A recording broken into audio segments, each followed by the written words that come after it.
This is Lecture 4, Part 2, and in this part of the lecture I'm going to be focusing on the Stafford Act and NIMS, the National Incident Management System.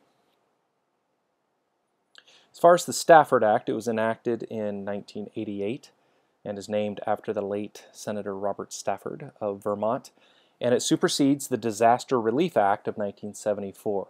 It gives the federal government the authority to supplement local, state, and tribal efforts when an event has officially been declared an emergency or a major disaster by the President. Logistically, the law specifies that the assistance comes through FEMA, the Federal Emergency Management Agency. As mentioned previously, the support that this law provides is not intended to supplant efforts at the local, state, and tribal level, but to provide support to those resources. Here's verbiage directly from the law in the Stafford Act. Emergency means any occasion or instance for which, in determination of the President, federal assistance is needed to supplement, there it is, state and local efforts, capabilities, ultimately to lessen or avert the threat of catastrophe in any part of the U.S. So this means the President can declare an emergency regardless of the cause, any occasion or instance. A major disaster means any natural catastrophe, and then of course it lists hurricanes, storm, tidal wave, landslide, snowstorm, drought, regardless of cause, any fire, flood, or explosion in any part of the U.S. Again, in the determination of the President that causes damage of sufficient severity and magnitude to warrant major disaster assistance under this act. So interestingly enough, the terminology in the law indicates that the declaration of an emergency is more broad and covers more situations than a major disaster. However, the level of assistance gained from the federal government is not the same. While the application for an emergency declaration is broader, in other words, the bar is a little lower, a little easier to get a declaration, an emergency declaration, it comes with greater limitations on its assistance. Emergencies are not accompanied with the same level of long-term federal recovery programs that a major disaster declaration receives. So from the perspective of the one that requests the help, it would be more beneficial to have their situations declared a major disaster.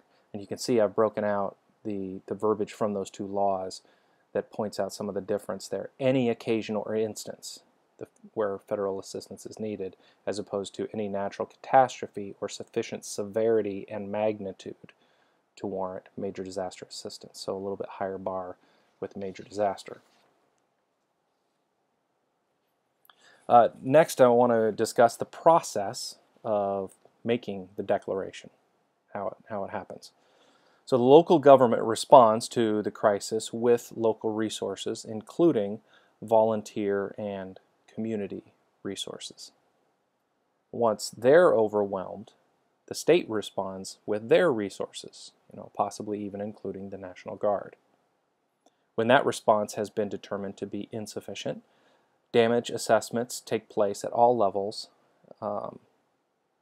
local, state, and tribal. Based on those assessments, the governor lodges a request along with a commitment from that the state will designate funds to the long-term recovery effort.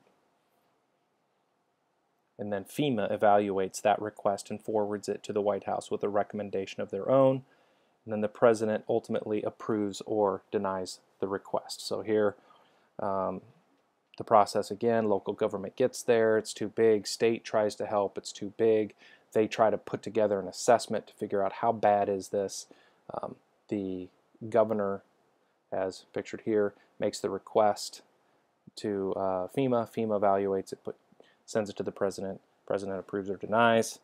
And then the final thing to note about the Stafford Act is that there's nothing in the law that compels the government to take any action. It just exists to grant the federal government authority to provide assistance. We're shifting our attention now to the National Incident Management System, or NIMS. According to the Department of Homeland Security, here is the definition. Of real importance here is NIMS provides a systematic, proactive approach to guide departments and agencies at all levels of government. So it's a structure, it's a system, and a proactive approach, meaning this is a system that's put into place ahead of time so that each of these agencies, both governmental and non-governmental, can work together to prevent, protect against, respond to, recover from, and mitigate the effects of incidences. Hopefully you also recognize the 5 mission areas that are incorporated in there. That's directly from the DHS NIMS description. So in short, the purpose of NIMS is to develop a more unified approach to managing incidents. Any of you that have or currently do work in a military or paramilitary organization know the importance of everyone at the incident having a clear understanding of the overarching mission, or the individual objectives for that mission, or the commander's intent for the mission that make incident management possible. So in the past, when an outsider listened to a briefing at a critical incident, for instance, it would not be uncommon for them to come away very confused, even if they were a veteran first responder themselves, because there's frequently a culture or maybe a common understanding or a common language to that specific group that developed within that agency. You know, as an example, when I first started my law enforcement career, the NIMS model was not in effect. If I were to stand next to a fireman that was serving as an incident commander, I would probably have very little understanding of what he was doing. What they meant when they used terms like zones or sectors might be very different from what I thought that those terms meant. But in today's NIMS world, however, we have managed to unify much of our language and tactics to conform to the national directive. And while I'm certainly still ill-prepared to dispatch a fire crew, I can now stand next to the fire department's incident commander and have a pretty good idea what he or she is directing their people to do. So, in short, the NIMS model is a template for the management of incidents. For the agencies that are NIMS compliant, they are all working out of the same playbook, and that is a recipe for success. And to further clarify here, we have a list of what NIMS is and what it is not. So NIMS provides a systematic approach to an incident, so meaning logistically with resources and communication. People are working together, they're facing the same direction. It provides a unified set of preparedness concepts, so that means they're all on the same page with the mission areas that we've already discussed in the first lecture. It creates a common picture, so NIMS compliant organizations will be more inclined to talk to each other about ultimate goals. They're trying for the same thing. And it's scalable, so this means that NIMS can be used at every incident regardless of size. Conversely, what NIMS is not is a response plan. So in other words, this NIMS is not going to tell you how to deploy your resources, it just provides the framework. It's not for large-scale incidents only. It's not for just select personnel. In other words, well, only the incident command and command and general staff can use NIMS, and everybody else that's doing the work doesn't. This is designed to be used across the board, and it's not static. So again, that goes to the fact that it is scalable. You don't have to bring it in, use it for one size, and that's it. It can be changed. From a personal perspective, I can attest that NIMS has become increasingly pervasive within public safety. It's now commonplace to use the NIMS framework when planning special events. Whether it's a Tempe New Year's Eve block party, or an Arizona Cardinals game, or even just a local Halloween festival, many cities now use NIMS in their planning efforts.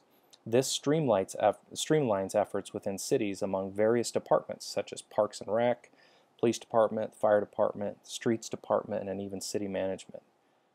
Additionally, it is beneficial when hosting events that require the assistance of outside agency personnel.